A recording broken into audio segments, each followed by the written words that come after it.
right, Deon Butler here. How are you doing, my friend? Good to see you. Hey, what's up, Kyle, man? Thank you for having me, and it's always an honor to be in your presence right now. It's a blessing.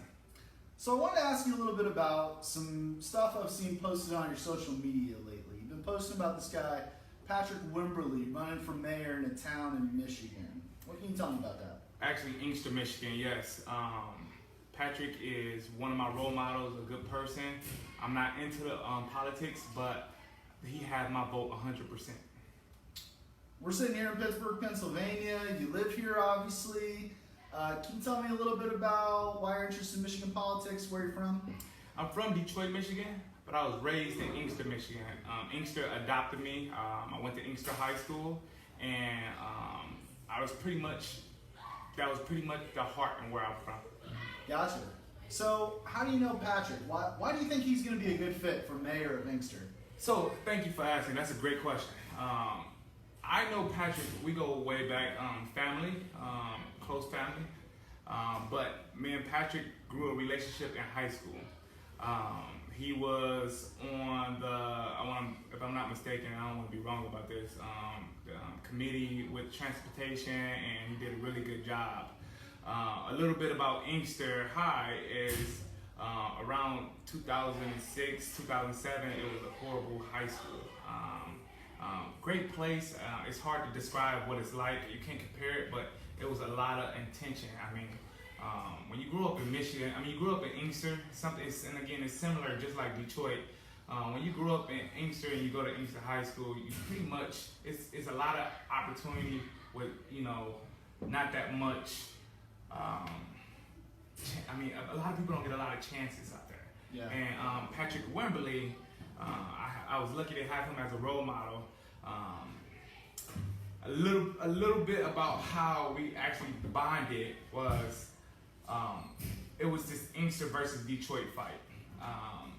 Patrick always been in my ear and said, "Hey, stay out the streets." Been a great mentor for me, but I never listened. I always wanted to look up to the guys that was making money selling drugs and in that type of range. And it was this big Inkster versus Detroit fight. And I will tell you, I will get into that, how that became is an AD from Detroit Port, a really great man. Some people call him Angel. He is an AD that got millions, I want to say millions, but thousands of kids in college and created that opportunity for people to build a better life. But we didn't know that at that time who he was. He was there and he wanted to come in and change the program. Well, being in Inkster, we're not about to allow people to come in and push us out and us looking soft. So when I was in 9th grade, I think that's the same time he arrived. This school is horrible. I'm not horrible, but it wasn't a great school to get an education and move on, right? Yeah. So it was always talk. He brought Coach Carter is his name, Greg Carter. I look at him as a father figure. I wouldn't say he recruited, but a lot of people followed him because of his history and what he was doing in Detroit. And I think he's seen that he can turn around Inkster High. We didn't know him. We didn't know what he had a background in. It was a lot of word going around that, Inkster is versus Detroit, which it was pretty bad, my man. It was one of the craziest brawls of Inkster High. But to get back on Patrick Wimberly, he saw potential in Coach Carter. He drew and believed in what Coach Carter was speaking to the people of Inkster.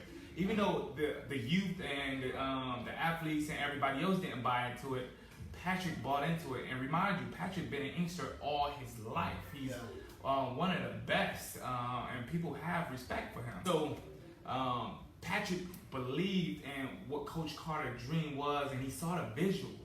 We didn't see the visual. So Patrick was hearing about this Inkster versus Detroit fight, and he put a couple of us to the side, and me in particular, and he sat me down and said, "Hey, listen, here's your chance to follow somebody that can cause you greatness." At the time, I didn't believe it. I didn't care what Mr. Patrick was saying because I'm with my people in Inkster, and there's no way nobody's coming in, and we was being resistant. Let's just say that. Yeah. The fight happened. I'm talking about police everywhere, teachers fighting, kids, and it was chaotic. It was chaotic. Coach Carter, an angel of God. I mean, this guy is a brilliant man. He brought the school together, and we bought into. I mean, some people bought into what he was saying. Everybody bought into what he was saying and doing when we started winning football games. The football team went to the States that year. But to get back to Patrick, he bought into Coach Carter's dreams way before, and he's seen that visualized way before anybody. So this fight was big, and everybody was into it. Detroit didn't like the Inkster. We didn't accept Detroit, the people that follow Coach Carter. Again, I didn't see Coach Carter visual, but Patrick Wimberly did from the beginning. And what he was doing is he was setting seeds to get everybody to buy into this man that had a master plan, which at the end, it turned out to be the best plan ever. But again, I didn't buy into it right away. You know, I looked up to the guys that was doing the fighting and selling drugs, and I wanted to follow down that road because that's all I knew. But Patrick never gave in on me. He never gave up on me. He met with me. He sat me down. And the thing is, when he talk, he draw everybody.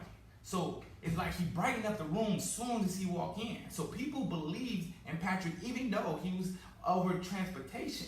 So to make a long story shorter, I ended up buying into Coach Carter's system because of Patrick. Me and Coach Carter have a great relationship. He will be at my wedding.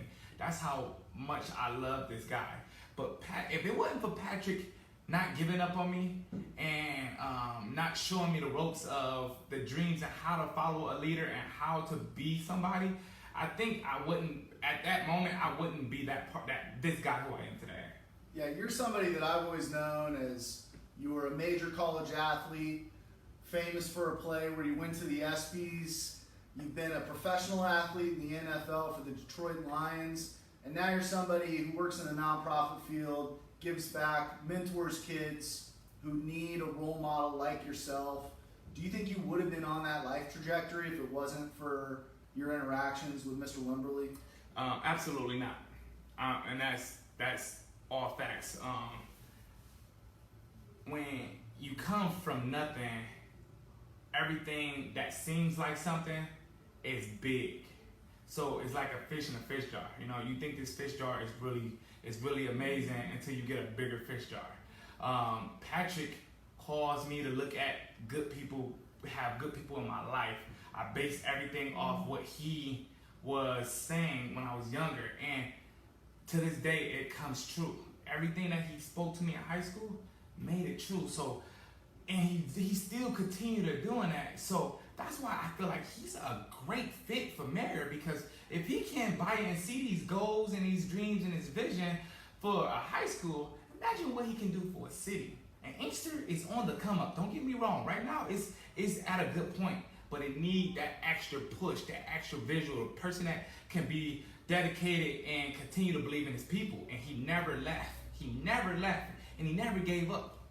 So you clearly got a passion for Inkster, for Michigan, for your roots, where you're from. What are you doing out here in Pittsburgh? What brought you to Pittsburgh? You snuck that one on me right there. What brought me to Pittsburgh was my fiance. Once I had some passing in my family, I was at a dead end, and I needed change. Not saying that Inkster couldn't have been my change, but you know, I fell in love with this woman that reminded me so much of my grandma and my mother. So I followed her, and it turned out it was a great decision. I mean, I go back to Inkster a lot. You know, I give back to the community. I'm there in Inkster, but you know, at this time I am in Pittsburgh. But you know what people are going to say. You know, he lives over in Pennsylvania. He's not really an Inkster person anymore. Why are we going to listen to this guy who's basically an outsider now? Well, you should always listen to an outsider. I mean, you should listen to anybody, because everybody have wisdom. Outsider. Wait. Yeah, outsider. Wait. It's is no, I'm not an outsider. Put that on paper. I mean, I wasn't born in there, but I do have it tatted on me. Inkster. I'm an Inkster till I die. And that's one of the reasons why that I will forever have Patrick vote, because he made my dreams come true. He can make anybody's dreams come true. I ain't no outsider. That's disrespectful. This is tatted on me, Inkster for life. I mean, I can't be more Inkster. I still got my Inkster basketball uniforms hanging up. I want Inkster homecoming king. I am Mr. Inkster. So if you're gonna listen to me, if you're gonna listen to anybody, it should be me. And when I say vote for Mr. Patrick Wimberly, I think you should go out and vote. Well, I live here in Pittsburgh. I can't vote for Patrick Wimberly, but you convinced me, Deon Butler. Thank you Thanks so much, for being John. here Thank today. you so much. Appreciate it. You have a good one.